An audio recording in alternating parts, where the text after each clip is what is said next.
Hi, I'm Ingrid Jones from the Urban Craft Center in Santa Monica, California, and today I'm here to talk about scented homemade bar soap recipes. So with any homemade bar soap, unless you're making it from scratch, you want to start with a melt and pour base, and we have two, a glycerin, which is usually transparent, or a goat's milk, which is usually white. And then you're going to choose your additives. So you're going to choose a scent, usually an essential oil. You want to make sure that it's for soap making though. Sometimes candle making scents are irritating to the skin, so you want to make sure they're specifically for soap.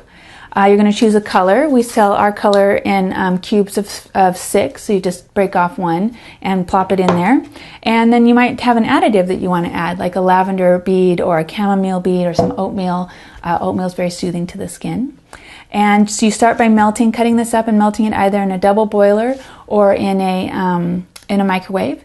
And once it's all melted in liquid, you just stir in your color and 1 ounce of your soap.